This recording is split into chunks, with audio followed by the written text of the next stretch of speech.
구원상담 1번째 야고보서 2장 8절 말씀. 너희가 경에 기록한 대로 내 이웃 사랑하기를 내 몸과 같이 하라 하신 최고의 법을 지키면 잘하는 것이거니와. 아멘. 경에 기록한 대로 어디에 기록되었나요? 구약 성경에 기록되었다는 말씀이에요. 레위기 19장 18절에 원수를 갚지 말며 동포를 원망하지 말며 이웃 사랑하기를 내 몸과 같이 하라. 나는 여호와니라. 원수를 직접 갚지 말고 동포를 원망하지 않고 이웃을 내 몸과 같이 사랑하면 곧 누구를 사랑하는 것이 될까요? 이웃을 사랑하는 것이 곧 자기 몸을 사랑하는 것과 같아요. 누군가를 계속 미워하고 또 마음에 칼을 품고 원망하고 있으면 마음의 쓴뿌리가 몸에 독이 되어서 돌아다니면서 온갖 병을 유발시켜요. 로마서 13장 10절에 사랑은 이웃에게 악을 행치 아니하나니 그러므로 사랑은 율법의 완성이니라. 이 법을 주신 분은 누구신가요? 예수님이시지요. 예수님은 이웃 사랑의 법을 온전히 지키셨나요? 어떻게 지키셨나요? 예수님께서 내 죄를 위해 십자가에서 죽으시고 부활하셨지요. 지옥 갈 내 모든 죄를 영원히 해결해 주심으로 이웃을 내 몸과 같이 사랑하셨어요. 그러면 우리는 어떻게 이웃 사랑을 내 몸같이 사랑할 수 있을까요? 지옥 갈 영혼들에게 이 예수님의 십자가의 사랑을 전해서 천국 가게 하는 것이 이웃을 내 몸과 같이 사랑하는 최고의 법을 이룬 거예요. 그러면 잘하신 거예요. 본문 말씀 9절에 만일 너희가 외모로 사람을 취하면 죄를 짓는 것이니 율법이 너희를 범죄자로 정하리라. 외모는 직책, 용모, 신장, 의관, 교양 이런 등등 이런 것을 보는 것인데 만약에 부자들에게만 친절히 하고 아첨한다면 이것은 율법을 어기는 것이고 죄를 짓는 것이 돼요. 10절에 누구든지 온 율법을 지키다가 그 하나에 거치면 모두 범한 자가 되나니. 하나님의 율법을 열심히 나름대로 지킨다고 힘쓰고 애썼는데 실수로 하나를 범하게 되면 성경의 계산은 하나만 범하는 것으로 계산하시는 게 아니고 율법 모두를 범하는 것으로 계산하셔요. 우리가 생각하는 윤리 도덕이나 일반 상식이나 그런 것들이 기준이 아니고 성경 말씀이 기준이고 법이에요. 그러니까 우리의 고정관념을 빨리 내려놓아야 옳게 분별할 수 있어요. 11절에 간음하지 말라 하신 이가 또한 살인하지 말라 하셨은즉 네가 비록 간음하지 아니하였어도 살인하면 율법을 범한 자가 되느니라. 출애굽기 20장 13절에 살인하지 말지니라. 몇 계명인가요? 6계명이죠. 또 14절에 간음하지 말지니라. 7계명이에요. 비록 간음죄는 범치 않았다고 자부하고 있어도 만약에 살인죄를 지었다면 율법을 범한 것이 되는 거예요. 그래서 율법 613가지 중에서 우리는 어느 계명이든지 범치 않을 수가 없지요. 사람의 계명은 큰 죄 지으면 지옥 간다고 가르치고 있지만 성경 말씀에서는 어떤 계명이든지 범하면 지옥 가는 거예요. 그렇기 때문에 어떤 것 하나 비록 작은 죄라고 하더라도 그 하나를 범하면 율법을 다 범한 거예요. 율법을 범한 자는 작은 죄든 큰 죄든 다 범했고 다 범해서 죽고 심판받고 지옥에 가야 하기 때문에 지옥 갈 죄는 큰 죄 작은 죄 없어요. 작은 죄는 회개하면 되고 큰 죄는 지옥 가는 것 아니에요. 다 거짓말이고 속는 거예요. 죄값은 반드시 죽어야 하기 때문에 날마다 회개로 되지 않아요. 그러니까 율법을 범한 것은 우리가 해결할 수 없다는 것을 이제 깨달아야겠지요. 우리는 큰 죄든 작은 죄든 다 범했다는 것을 성경 말씀을 통해 다시 한번 찾아볼까요? 마음으로 미워한 것이 겉으로는 드러나지 않았어도 성경 말씀에서는 그것을 어떤 죄로 여기실까요? 요한일서 3장 15절에 그 형제를 미워하는 자마다 살인하는 자니 살인하는 자마다 영생이 그 속에 거하지 아니하는 것을 너희가 아는 바라. 미워만 했어도 하나님께서는 살인한 것으로 계산하셨어요. 그러면 여러분은 지금까지 살면서 한 번도 미워하지 않으셨나요? 미워했지요? 그러면 무슨 죄를 지은 거예요? 살인죄를 지었지요? 그러면 몇 번 미워하셨나요? 웃어요. 웃음이 나요. 그래요. 수도 없이 미워했지요? 수도 없이 미워했으면 무슨 범인인가요? 연쇄살인범이지요. 참 당당하게, 그쵸? 그럼 연쇄살인범이 어디 가야 되나요? 감옥에 가서 사형집행 당하지요. 그러면 이런 큰 죄를 지었으면 정말 지옥 갈 수밖에 없는 죄인인 거 맞나요? 우리는 율법을 다 범한 지옥 갈 수밖에 없는 큰 죄인이라는 것을 이제 고백할 수 있겠어요? 하나님 앞에 내가 모든 죄를 지은 죄인이라는 것을 고백하고 예수님을 믿으면 용서받을 수 있어요. 로마서 2장 12절 말씀. 무릇 율법 없이 범죄한 자는 또한 율법 없이 망하고 무릇 율법이 있고 범죄한 자는 율법으로 말미암아 심판을 받으리라. 아멘. 우리가 살면서 율법을 알고 살았든 모르고 살았든 아무 상관없이 죄를 범하면 심판받게 되고 멸망하게 돼요. 13절에 하나님 앞에서는 율법을 듣는 자가 의인이 아니요 오직 율법을 행하는 자라야 의롭다 하심을 얻으리니. 유대인들은 선택받은 민족이고 율법을 알고 배웠다는 것에 굉장한 우월감과 자신감을 가지고 있지요. 그러나 하나님 앞에서 의인은 율법을 알고 있다고 의인이 되는 것이 아니라 율법을 행하는 자라야 의롭담을 얻을 수 있어요. 그러면 우리가 율법을 얼마나 알고 얼마나 지켜야 의인이 될 수 있을까요? 온 율법을 다 알고 다 지켜야 의롭담을 받을 수 있는데 여러분은 율법을 다 지킬 수 있으세요? 없지요. 그러면 죄인 맞나요? 그래요. 그럼 무슨 죄인인가요? 지옥 갈 수밖에 없는 죄인 맞나요? 그래요. 14절에 율법 없는 이방인이 본성으로 율법의 일을 행할 때는 이 사람은 율법이 없어도 자기가 자기에게 율법이 되나니. 사람에게는 누구나 다 본성이 있지요. 사람이 본디부터 가진 성질과 사물이나 현상에 본디부터 있는 그 고유의 특성이 이제 있는데 그걸 근성이라고도 하고 본색이라고도 해요. 그래서 율법이 있든 없든 본성이 이제 속에서 자기가 하는 행동에 대해 다 말해주고 있어서 자기가 자기에게 율법이 된다는 거예요. 너 그렇게 심하게 말하면 안 되잖아. 꼭 그렇게 아프게 말해야 돼? 이렇게 자기가 자기에게 책망도 했다가 칭찬도 했다가 하는 말들이 있지요. 그래서 상대방이 말 안 해도 나도 다 알고 있어 라고 할 때도 있지요. 네, 그런 것처럼 이제 자기가 자기에게 이제 율법이 되는 거예요. 15절에 이런 이들은 그 양심이 증거가 되어 그 생각들이 서로 혹은 송사하며 혹은 변명하여 그 마음에 새긴 율법의 행위를 나타내느니라. 비록 그들이 글로 쓰여진 하나님의 율법은 알지 못한다 하더라도 그들의 마음속에는 옳고 그런 것을 분별할 수 있는 하나님의 율법이 있기 때문이에요. 그들이 양심의 가책을 받거나 위로를 받는 것은 다 그 때문이에요. 16절에 곧 내 복음에 이른 바와 같이 하나님이 예수 그리스도로 말미암아 사람들의 은혜난 것을 심판하시는 그날이라. 여기서 바울은 내 복음이라고 표현했지요. 이 말뜻은 내가 전하는 복음대로라는 말씀이에요.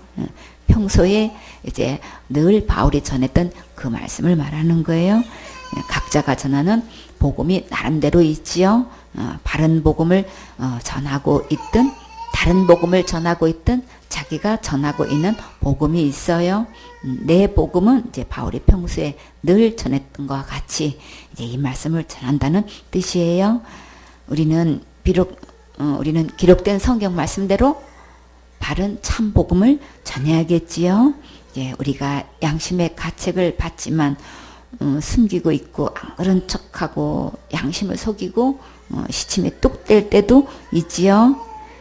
그러나 이제 우리는 하나님께 죄인임을 고백하셔야겠지요. 예, 우리가 진짜 자백해야 할 죄는 무엇인가요? 예, 그러나 은밀하게 행한 모든 것을 심판받는 그날에 밝히 드러내어 낱낱이 형벌받게 돼요. 그러니까 우리는 이제 하나님께 죄님을 고백하셔야겠지요. 우리가 진짜 자백해야 할 죄는 무엇인가요? 기록된 성경 말씀대로 예수님을 믿지 않은 것을 정말 고백해야겠지요. 요한복음 16장 9절에 죄에 대하여라 하면 저희가 나를 믿지 아니하며 믿지 않는 죄는 어디 갈 죄인가요? 지옥 갈 수밖에 없는 죄이지요. 이 모든 죄는 우리는 해결할 수 없어요. 왜 그럴까요? 죄의 삭은 사망이기 때문에 우리는 알 수 없어요. 그러면 누가 이 죄 문제를 해결할 수 있을까요? 예수님께서 내 죄를 위해서 십자가에서 죽으시고 부활하셔서 지옥 갈 내 모든 죄를 영원히 용서해 주셨어요. 그래서 이제는 율법을 범해서 지옥 가는 것이 아니고 지옥 갈 내 모든 죄를 영원히 용서하신 예수님을 안 믿어서 지옥 가는 거예요. 예수님께서 구원하신 것은 영원한 구원이에요. 한 번 받은 구원은 절대 잃어버리지 않고 빼앗기지 않아요. 하나님의 크신 손으로 영원토록 지켜 보호하고 계셔요.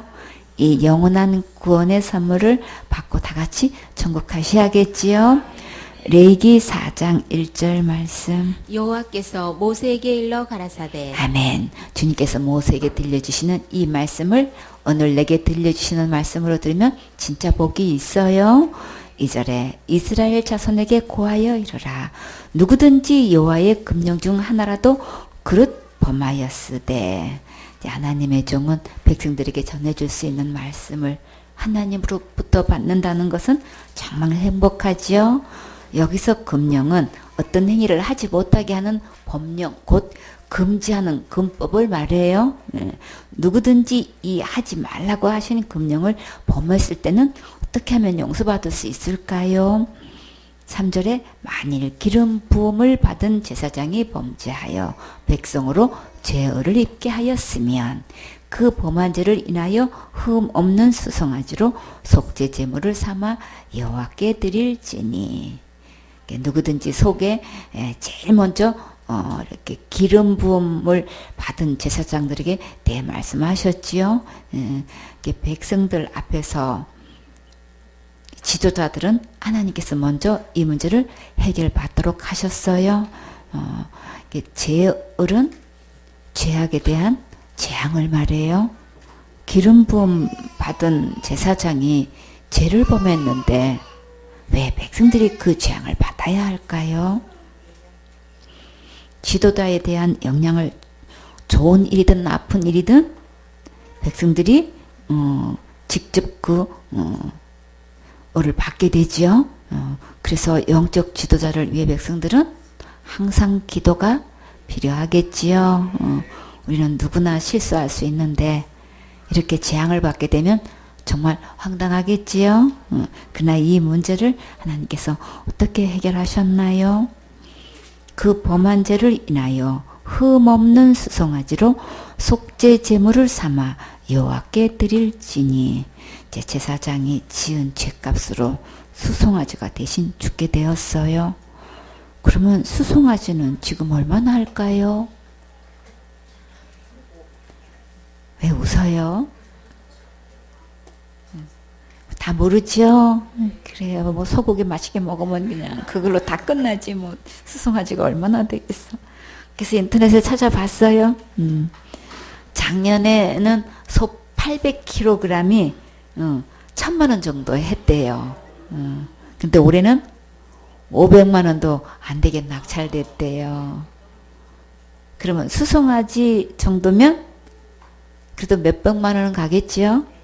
언젠가 송아지 값이 300만 원이라고 그랬는데, 이렇게 금령 중 하나만 보매도 적어도 몇백만 원이 자동이체 되겠네요. 지도자는 그만큼 대가가 더 크게 지불되지요. 기름 부음을 받은 제사장은 그 시대에 누구였을까요? 출애굽기 28장 41절에 너는 그것들로 내 형 아론과 그와 함께한 그 아들들에게 입히고 그들에게 기름을 부어 위임하고 거룩하게 하여 그들로 제사장 직분을 내게 행하게 할지며. 아론과 그 아들들이 기름 부음을 받아서 제사장 직분을 했어요. 기름 부음 받은 제사장의 범죄로 그 재앙을 백성이 받게 된다는 게 참 가슴 아프죠. 지금의 교회로 말한다면 목사님들이 범하는 죄로 교인들에게 재앙이 내린다는 뜻이에요. 목사님들이 공통적으로 범하는 심각한 죄는 무엇일까요? 윤리도덕 말고 다른 복음, 다른 예수를 전해서 다른 믿음으로 지옥 가게 하는 거예요.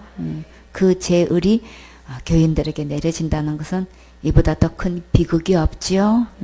천국 가려고 예수님 믿고 교회 다녔는데 그 믿음으로는 지옥 갈 수밖에 없다는 게 정말 큰 충격이지요. 예수님께서 구원을 받으려면 누구를 제일 먼저 조심하라고 하셨나요? 목사를 삼가하라고, 주의하라고 신신당부하셨어요. 마태복음 7장 15절에 거짓 선자들을 삼가라. 양의 옷을 입고 너에게 나오나 속에는 노략질하는 일이라. 겉으로는 목사의 직분을 가지고 목회한다고 하는데 속에는 영혼들을 배나 지옥적시 만들고 있으니까 정말 듣는 것 조심해야 되겠지요. 다 같이 너희 귀가 듣는 것 조심해 조심. 너희 귀가 듣는 것 조심해 조심. 이에 계신 주께서 사랑스레 보시네. 너희 귀가 듣는 것 조심해 조심. 그래요. 우리는 오직 기록된 성경 말씀대로 모든 죄를 영원히 용서하신 진짜 예수님을 믿으셔야 돼요. 또 기름 부음 받은 왕이 범죄했을 때도 제어리 백성들이 재앙을 당하는 것을 볼 수가 있어요. 사무엘하 24장 10절에 다윗이 인구수를 조사한 후에 그 마음이 자책하고 여호와께 아뢰되 내가 이를 행함으로 큰 죄를 범하였나이다. 여호와여 이제 간구하옵나니 종의 죄를 사하여 주옵소서. 내가 심히 미련하게 행한나이다 하니라. 다윗이 왜 갑자기 이렇게 인구조사를 하고 싶었을까요? 인구조사한 것이 하나님 앞에 죄가 되어서 큰 죄를 범했다고 용서해달라고 지금 간절하게 기도했어요. 사람은 외모를 보기 때문에 숫자에 많은 영향을 받게 되지요. 교인이 몇 명이냐에 그 숫자에 앞에서 다 압도되고 영향을 받게 돼요. 이 숫자 앞에 하나님을 자랑하고 하나님만 의지하는 것이 아니라 숫자를 자랑하고 숫자를 의지하게 되지요. 그래서 출애굽기 23장 2절에 다수를 따라 악을 행하지 말며 송사의 다수를 따라 부정당한 증거를 하지 말며. 이제 우리는 숫자가 많은 것으로 기준 삼고 이제 하나님 말씀을 따르지 않는 경우가 너무나 많나요. 마태복음 7장 13절에 좁은 문으로 들어가라. 멸망으로 인도하는 문은 크고 그 길이 넓어 그리로 들어가는 자가 많고 생명으로 인도하는 문은 좁고 길이 협착하여 찾는 이가 적음이니라. 천국으로 가는 숫자는 너무나 적어서 그리로 가는 자가 별로 없고 지옥으로 가는 자는 너무나 많아서 그 길로 가는 길은 넓다고 하셨어요. 이와 같이 하나님의 말씀은 온데간데 없고 세상 숫자를 따라가는 경우가 너무나 많아요. 사무엘하 24장 11절에 다윗이 아침에 일어날 때에 여호와의 말씀이 다윗의 선견자 된 선지자 갓에게 임하여 가라사대. 여기서 선견자는 어떤 일이 일어나기 전에 미리 앞을 내다보는 사람을 말해요. 선지자는요, 남보다 먼저 깨달아 아는 사람을 말해요. 네, 하나님의 뜻을 예언하는 사람을 선지자라 하는데 여기서는 다윗의 선견자라고 했죠. 선견자, 선지자 이렇게.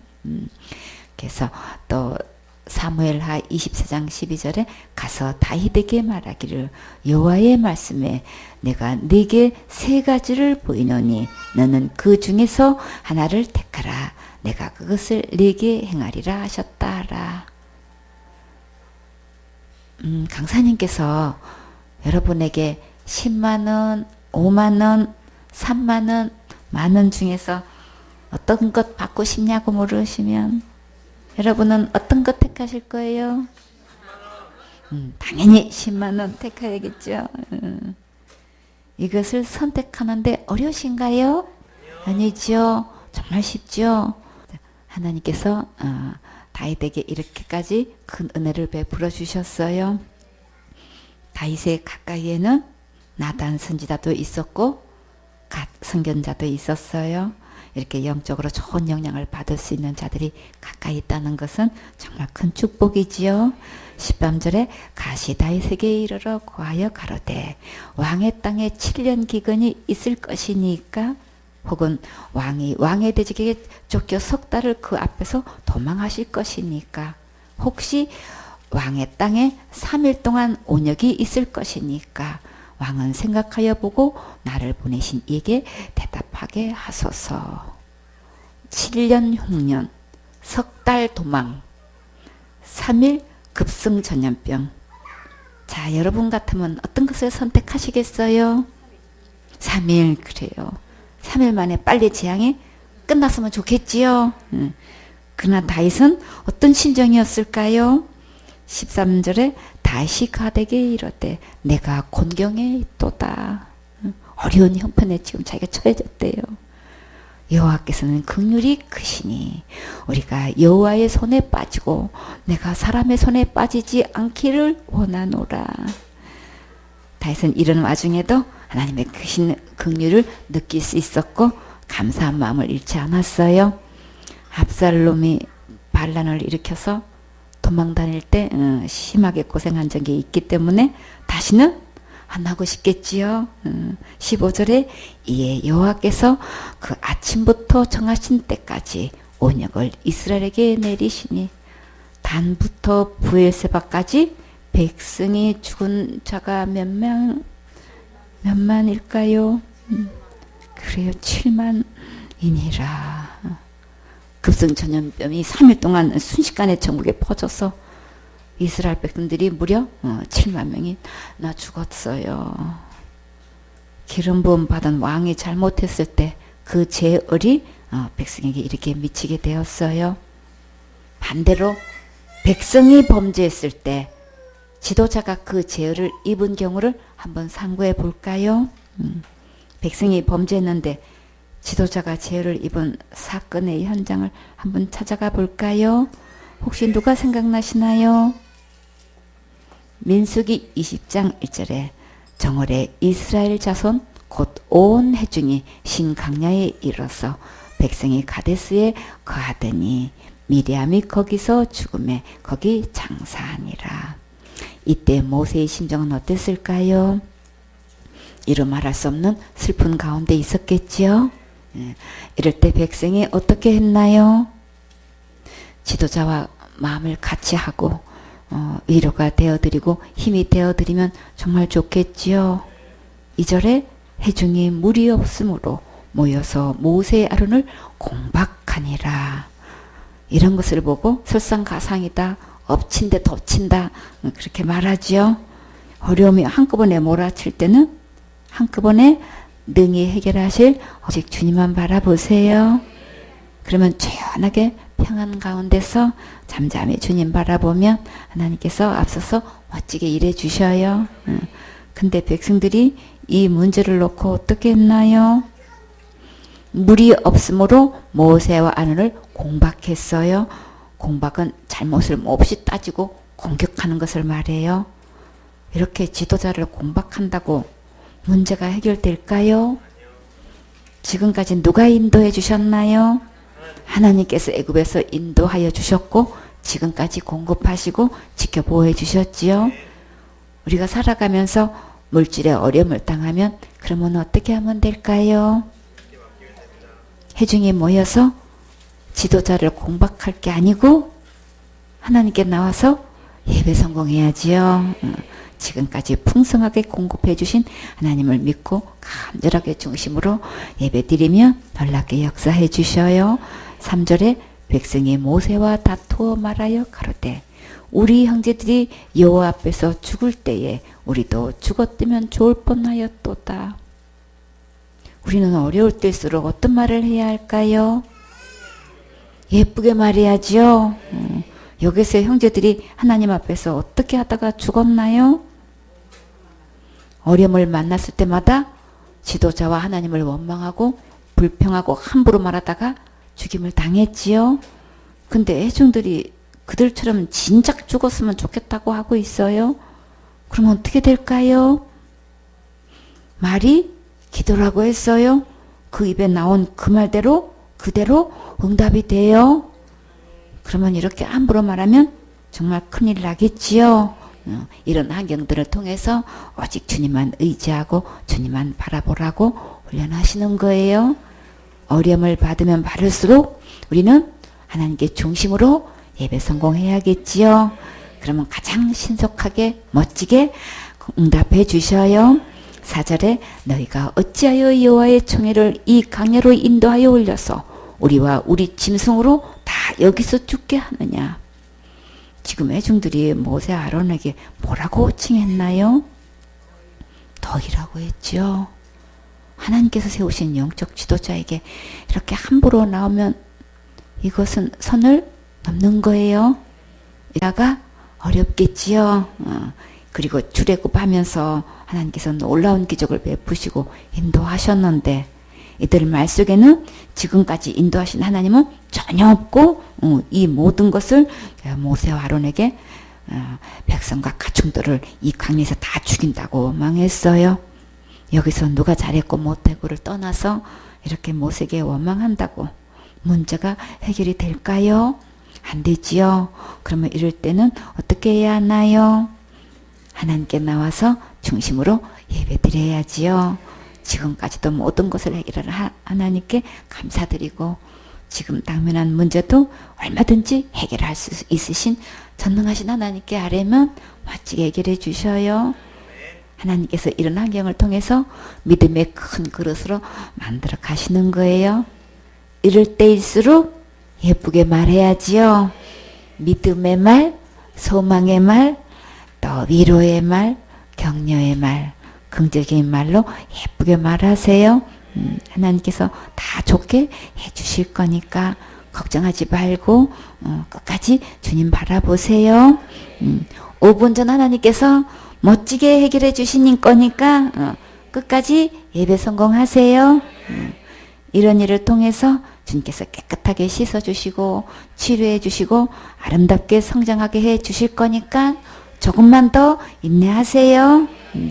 우리 하나님은 좋으신 하나님, 사랑이 많으신 하나님, 긍휼이 많으신 하나님, 인자하신 하나님, 최고로 멋진 하나님, 무에서 유를 창조하시는 전능하신 하나님, 영원한 내 편이 되시는 하나님, 언제나 나를 도와주시는 하나님, 목적을 두고 훈련하시는 하나님께 오늘도 예배드리면 가장 큰 은혜를 내려주셔요.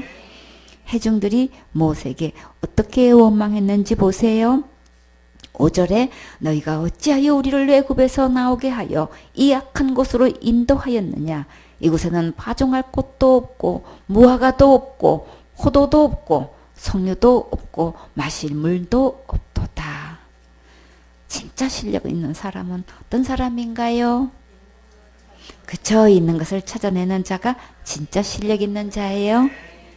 이렇게 없다고 불평하지 말고 어떻게 하면 되나요? 다 같이 주님 주세요. 이렇게 예쁘게 말하면 너무나 좋아하셔요. 크게 기뻐하시고 우리의 필요를 풍성히 공급해 주셔요. 6절에 모세와 아론이 총회 앞을 떠나 해망문에 이르러 엎드리매 여호와의 영광이 그들에게 나타나며 모세와 아론은 이 모든 것을 해결할 수 없지요. 그러면 어떻게 하면 될까요? 하나님께 패스하면 되지요. 모세와 아론은 어떻게 했나요? 하나님 앞에 엎드렸지요. 이것은 곧 하나님께 이 문제를 맡기는 거예요. 모세와 아론이 하나님께 패스하니까 하나님께서 어떻게 하셨나요? 하나님께서 바로 영광 중에 임하셨지요. 7절에 여호와께서 모세에게 일러 가라사대. 지도자는 하나님께서 말씀 주실 때가 정말 최고로 신나고 행복해요. 영혼이 구원받을 때가 정말 최고로 기쁘고 또 여러분이 축복받을 때가 가장 기뻐요.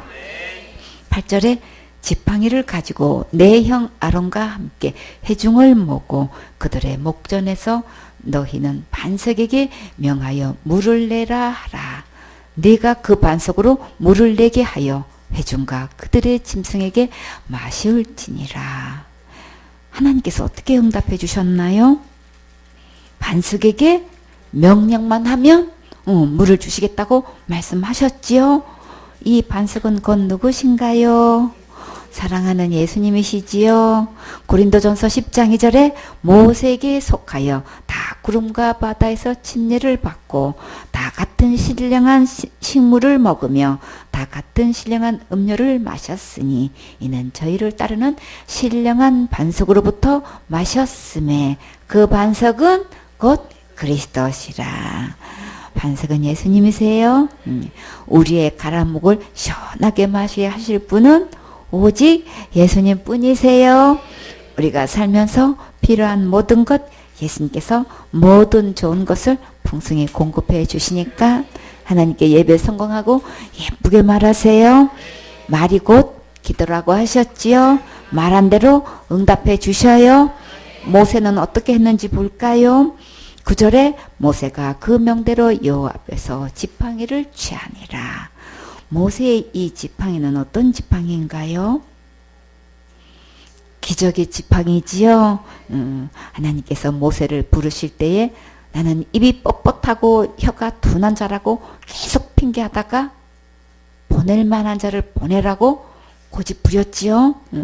출애굽기 4장 1절에 모세가 여호와께 고하되 주여 나는 본래 말이 능치 못한 자라. 주께서 주의 종에게 명하신 후에도 그러하니 나는 입이 뻣뻣하고 혀가 둔한 자니이다. 모세가 고집을 부리니까 하나님께서 진노하시고 말 잘하는 형 아론을 대신 말하는 자로 세우셨어요. 2절에 여호와께서 그에게 이르시되 내 손에 있는 것이 무엇이냐? 그가 가로되 지팡이니이다. 출애굽기 4장 17절에 너는 이 지팡이를 손에 잡고 이것으로 이적을 행할지니라. 여러분도 이런 지팡이 있었으면 좋겠지요. 그런데 사실 다 이 지팡이 여러분에게도 다 있어요. 뭘까요? 예수님의 이름으로 구하면 다 주신다고 약속하셨지요. 예수님의 기적의 지팡이로 오늘부터 많이 사용하세요. 출애굽기 4장 20절에 모세가 그 아내와 아들들로 나귀에 태우고 애굽으로 돌아가는데 하나님의 지팡이를 손에 잡았더라. 오늘 이 하나님의 지팡이로 기적을 행할 때가 왔어요. 어떻게 사용했는지 한번 자세히 보세요. 민수기 20장 10절에 모세와 아론의 총회를 그 반석 앞에 모으고 모세가 그들에게 이르되 배역한 너희여 들어라. 우리가 너희를 위하여 이 반석에서 물을 내랴 하고 모세와 아론의 총회를 반석 앞에 이제 모았어요. 그러면 모세는 어떻게 하면 됐나요? 하나님께서 일러주신 말씀대로 그대로 전하면 되지요. 근데 모세가 그렇게 했나요? 모세가 말을 예쁘게 전했더라면 운명이 달라졌을 텐데 정말 안타깝지요. 평소에는 모세가 이렇게 폭언을 했나요? 아니지요. 민수기 12장 3절에 이 사람 모세는 오냐미 지면의 모든 사람보다 승하더라. 따뜻하고 부드럽기로 소문난 모세였는데 오늘 어떻게 하다가 이렇게 되었을까요? 누나 미리암이 죽고 상중에 있는 모세의 지금의 심정은 큰 슬픔 가운데 있었겠지요. 모세가 영적으로 많이 약해 있을 때에 백성들이 이렇게 험악하게 나왔을 때 모세가 하나님 앞에 이 문제를 놓고 하나님께 패스하지 못하고 오늘 큰 실수를 범하고 말았네요. 하나님께서 모세에게 반석에게 명령하여 물을 내라고 하셨지요. 그러면 어떻게 하면 될까요? 다 같이 반석아 물을 내라. 물질이 여러분에게 펑펑 쏟아지기를 원하시는 분은 믿음으로 더 크게 명령하세요. 다 같이 반석아 물을 내라. 그래요. 모세는 지금 어떻게 했을까요? 하나님의 말씀대로 반석에게 이렇게 명령했을까요? 11절에 그 손을 들어 그 지팡이로 반석을 2번 치매 물이 많이 솟아나오므로 회중과 그들의 짐승이 마시니라. 와, 드디어 반석에서 물이 콸콸콸콸 잘잘잘잘 펑펑펑펑 쏟아났어요. 박수 한번 해주세요. 목마른 백성들에게 하나님은 책임지시고 마실 물을 공급해 주셨어요. 백성들도 마시고 짐승들도 마음껏 마시게 하셨어요. 정말 좋으신 주님, 전능하신 주님 맞지요? 그래요. 감사해요. 근데 하나님께서 모세에게 반석에게 명령하라고 하셨는데 그대로 했나요? 모세가 반석을 2번이나 쳤지요. 모세가 왜 그랬을까요? 그러면 하나님께서 모세에게 이 문제를 어떻게 다루실까요? 12절에 여호와께서 모세와 아론에게 이르시되 너희가 나를 믿지 아니하고 이스라엘 자손의 목전에 나의 거룩함을 나타내지 아니한 고로 너는 이 총회를 내가 그들에게 준 땅으로 인도하여 드리지 못하리라 하시니라.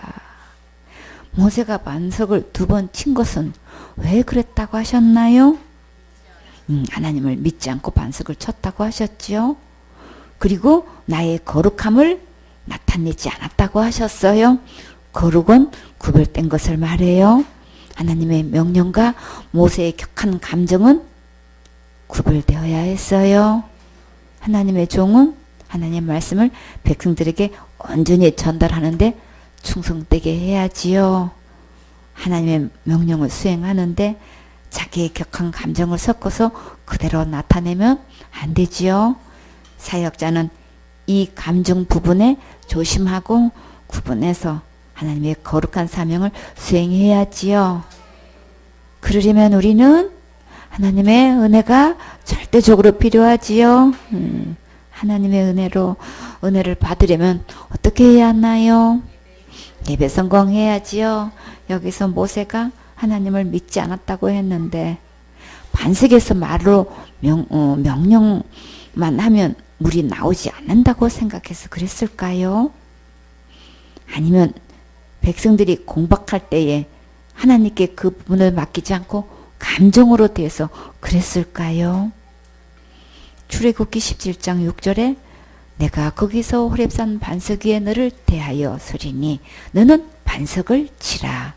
그것에서 물이 나리니 백성이 마시리라. 모세가 이스라엘 장로들의 목전에서 그대로 행하니라.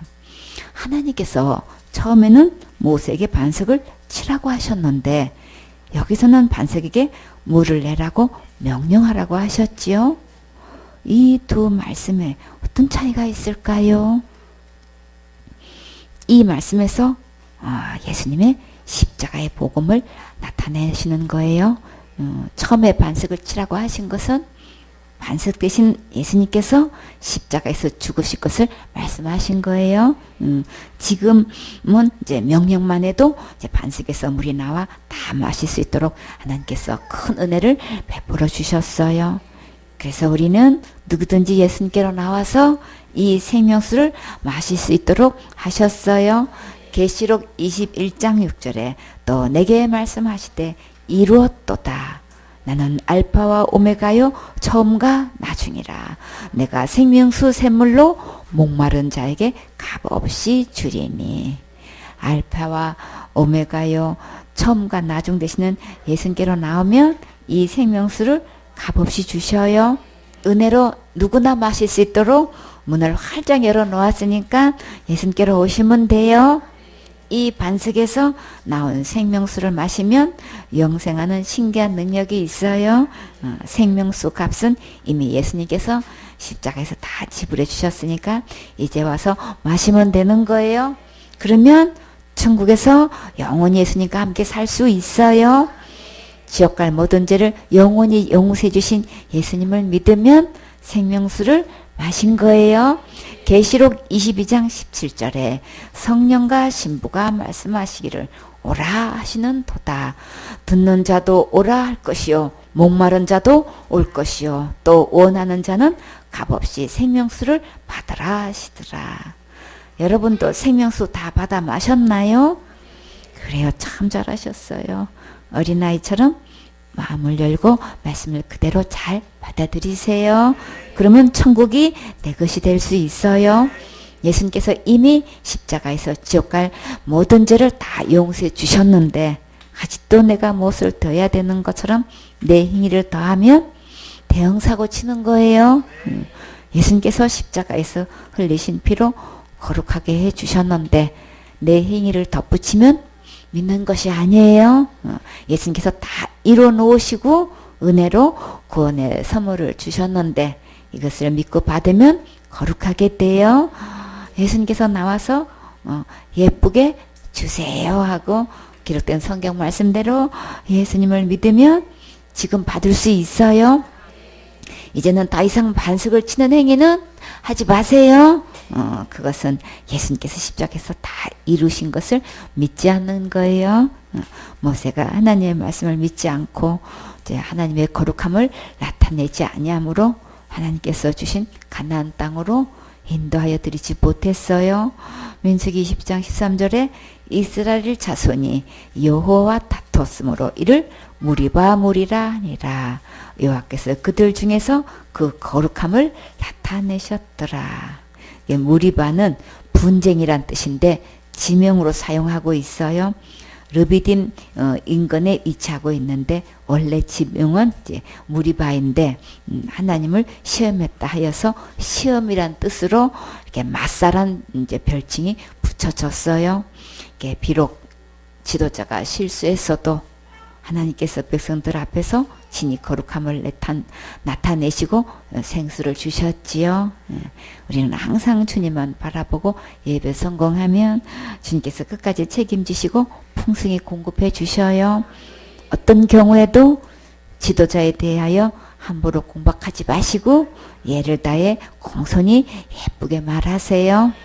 그러면 주님께서 크게 보상해 주시고 그 입에서 나오는 하나님의 말씀이 꿀맛같이 달고 또 살맛나고 행복한 주인공이 되게 해주셔요. 백성이 범죄해서 지도자가 그 제어를 얻은 제어를 받은 경우를 보았어요. 오늘 본문 말씀에 제사장이 범죄해서 백성에게 제어를 입게 했을 때는 어떻게 해결하셨을까요? 레위기 4장 3절에 만일 기름 부음을 받은 제사장이 범죄하여 백성으로 죄를 입게 하였으면 그 범한 죄를 인하여 흠없는 수송아지로 속죄 제물을 삼아 여호와께 드릴지니. 우리는 어떤 직분을 가지고 어떤 이치에 있어도 누구나 다 범죄할 수밖에 없지요. 이럴 때 하나님께서 우리에게 어떤 대책을 마련하셨나요? 흠없는 수송아지로 속죄제물을 삼아 여호와께 드리라고 하셨어요. 흠 없는 수송아지는 곧 누구실까요? 예수님이시지요. 죄가 없으신 예수님만 죄값을 대신 지불할 수 있어요. 죄가 있어서 죽음으로도 죄값을 해결할 수 없지요. 레위기 4장 4절에 곧 수송아지를 해망문 여호와 앞으로 끌어다가 그 수송아지 머리에 안수하고 그것을 여호와 앞에서 잡을 것이요. 죄는 하나님께 지은 거니까 하나님 앞에서 계산해야겠지요. 그 수송아지 머리에 안수하고, 머리에 안수하는 것은 무슨 의미가 있을까요? 마태복음 3장 13절에 이때에 예수께서 갈릴리로서 요단강에 이르러 요한에게 침례를 받으러 하신대. 요한이 말려 가로되 내가 당신에게 침례를 받아야 할 터인데 당신이 내게로 오시나이까? 예수께서 대답하여 가라사대 이제 허락하라.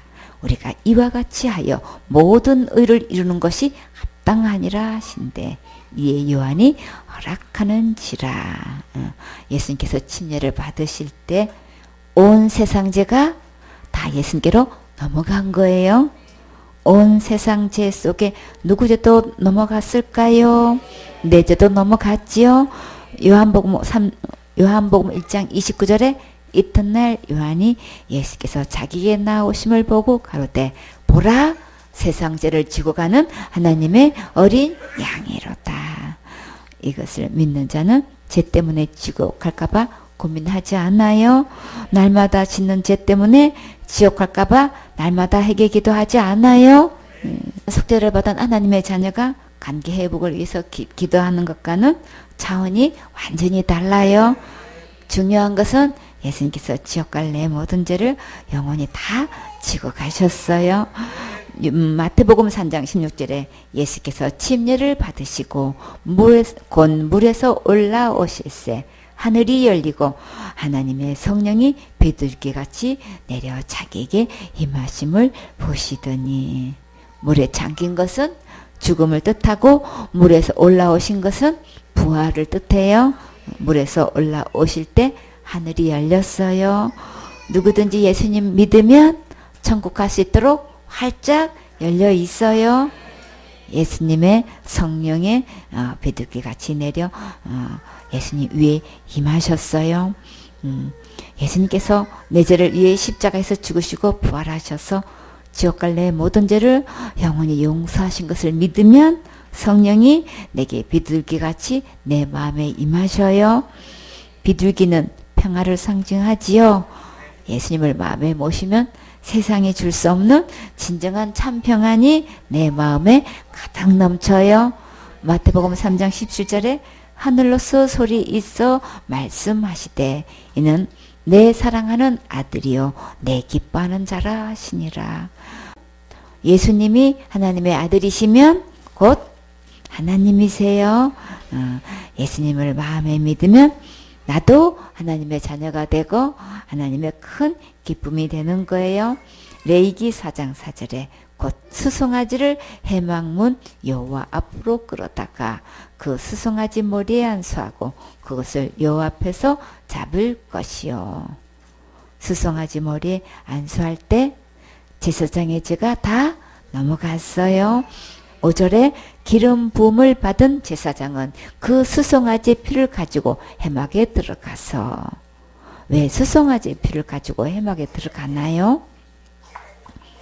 히브리서 9장 22절에 율법을 쫓아 그의 모든 물건이 피로서 정결케 되나니 피 흘림이 없은즉 사함이 없느니라. 흠 없으신 예수님의 피가 있어야만 죄를 용서받을 수 있기 때문이에요. 6절에 그 제사장의 손가락에 그 피를 찍어 여호와의 앞 곧 성소장 앞에 7번 뿌릴 것이며 여기서 성소 앞은 성소장이라고 했지요. 성소장은 휘장을 말해요. 기름 부은 제사장이 죄를 지었을 때마다 이렇게 피를 뿌리면 결국 휘장은 어떻게 될까요? 피로 다 덮이겠지요. 휘장에 뿌려진 이 피가 언제 효력을 보게 되나요? 마태복음 27장 51절에 이에 성소 휘장이 위로부터 아래까지 찢어져 둘이 되고 땅에 진동하며 바위가 터지고 예수님께서 십자가에서 죽으실 때에 휘장이 찢어져서 누구나 지성소로 들어갈 수 있게 되었어요.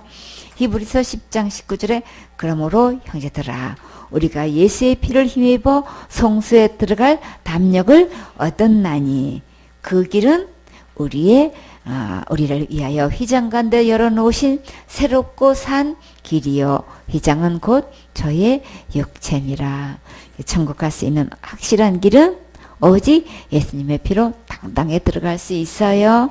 예수님께서 새롭고 산 길을 활짝 열어주셨어요. 그럼 우리는 어떻게 하면 될까요? 이제 죄와 상관없이 예수님을 믿으면 담대히 천국에 들어갈 수 있어요. 본문 말씀에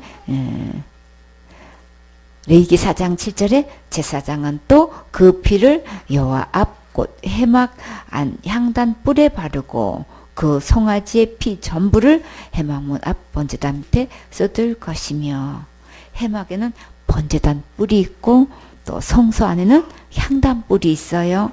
왜 이 뿔에 피를 바를까요? 우리의 모든 죄가 단뿔에 새겨져 있어요. 예레미야 12장 7절에 유다의 죄는 금강석꽃 철필로 기록되되 그들의 마음판과 그들의 단뿔에 새겨 적거늘. 제사장이 그 속죄의 희생의 피를 손가락에 쥐고 번제단 뿔에 바르면 내 죄가 보이지 않겠지요. 하나님께서 이 피를 보시고 우리의 죄를 용서하시고 다시는 기억지 않는다고 약속하셨어요. 히브리서 10장 16절에 주께서 가라사대 그날 후로는 저희와 세울 언약이 이것이라 하시고 내 법을 저희 마음에 두고 저희 생각에 기록하리라 하신 후에 또 저희 죄와 저희 불법을 내가 다시 기억지 아니하리라 하셨으니 이것을 사하셨은즉 다시 죄를 위하여 제사 드릴 것이 없느니라. 흠 없으신 예수님의 피가 이렇게 큰 위력이 있어요. 내 모든 죄를 다 용서받아서 지옥 가지 않고 기억지도 않으시고 다시 제사 드릴 것도 없게 하셨지요. 여기 또 그래서 이 피를 이렇게 성소 안에 있는 향불에다가 이제 바르라고 했어요. 여기서 향단 뿔이 있는데 출애굽기 30장 10절에 보면 아론이 1년 2차씩 이 향단 뿔을 위하여 속죄하되 속죄제의 피로 1년 1차씩 대대로 속죄할지니라. 이 단은 여호와께 지극히 거룩하니라. 이 향단은 높이가 약 90cm이고 또 길이와 목이 45cm쯤 되는 이제 향을 피는 제단이에요. 그러니까 그럼 한 이 정도 이렇게 이다랗게 이렇게 생겼겠죠. 90cm하고 45cm 정도 되니까 이거는 이제 아카시아 나무로 이제 만들어서 이제 정금으로 씌웠어요. 이 향단 윗 부분에 내 모퉁이에다가 여기에 이제 뿔이 이렇게 하나씩 이제 달려 있는 거예요.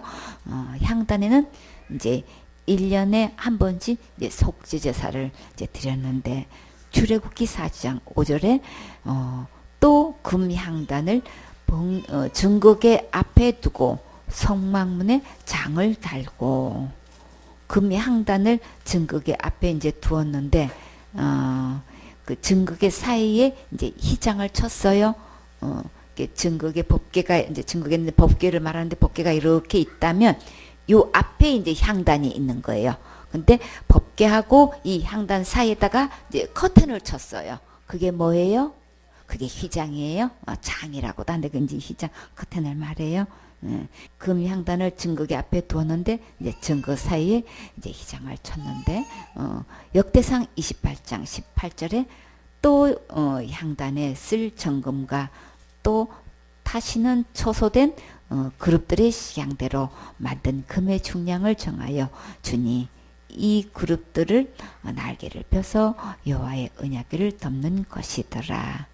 이 향단은 금의 중량을 정해서 정금으로 다 입혔고 증거궤를 덮는 그룹들도 이제 정금으로 다 입혔어요. 19절에상 28장 19절에 다윗이 가로되 이 위에 모든 것의 식양을 여호와의 손이 내게 임하여 그려 나로 알게 하셨느니라. 하나님께서 손을 잡고 그려주시고 알게 해주셔서 정말 너무나 감사하지요. 다윗은 누구보다도 성전 짓기를 사모했는데 이렇게 큰 은혜를 입혀주셔서 먼저 알게 해주셨어요. 기름 부은 제사장에 범죄했을 때는 이렇게 특별히 향단불에 송아지의 피를 바르고 그 송아지의 피 전부를 회막문 앞 번제단 밑에 쏟으라고 하셨어요. 8절에 또 속죄 제물된 스송아지의 모든 기름을 취할지니 곧 내장에 덮인 기름과 내장에 붙은 모든 기름과 두 콩밥과 그 위에 기름과 곧 허리 근방에 있는 것과 간에 덮인 거풀을 콩밥과 함께 취하되 한 목재 희생의 소에게서 취함같이 할 것이요 제사장 그것을 번제단 위에 불사를 것이며 이게 송아지의 모든 기름과 콩밥과 간에 덮인 거풀은 번제단에 다 불사르고 나머지는 어떻게 하셨을까요?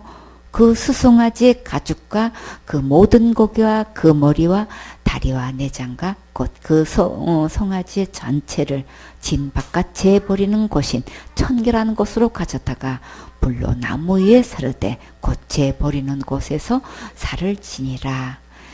기름 부음 받은 제사장이 금령 중 단 하나라도 범했을 때는 그 속죄 제물을 하나도 남김없이 다 태우는 것을 볼 수 있어요.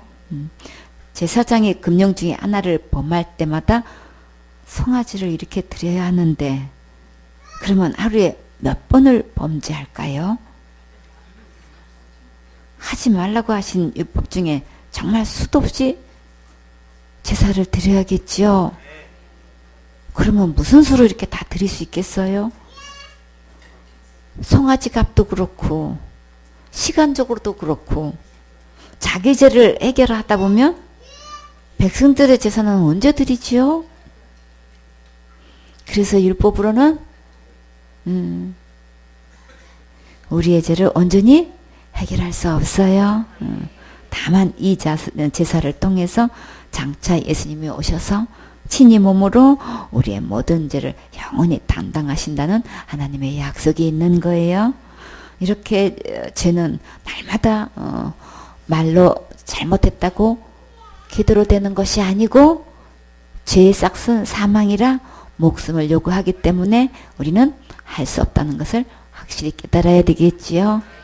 이렇게 기름 부음받은 대제사장이 이렇게 죄를 범했을 때는 이렇게 수송아지를 들여서 이렇게 번제제물로 삼아서 그 피를 가지고 향단불에 바르면 주님께서 그 피를 보고 이제 그 죄를 용서해 주시는 거예요.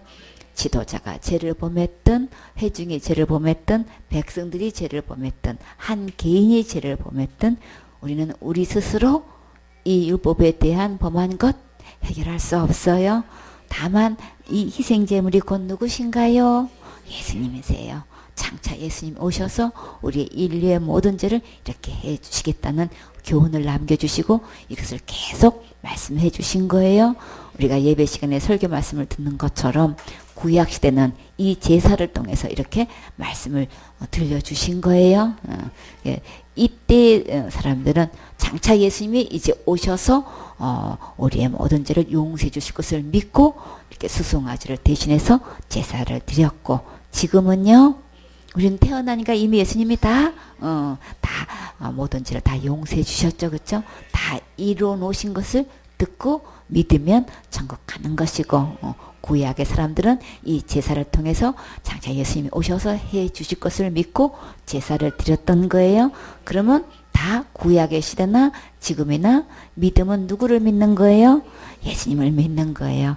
그래서 내가 율법을 철저히 지켜서 천국 가는 것이 아니고 큰 죄를 지었던 작은 죄를 지었던 그 죄 때문에 지옥 가는 것이 아니라 오직 천국 갈 수 있는 것은 모든 죄를 해결하신 이 예수님을 믿고 천국 가는 거예요.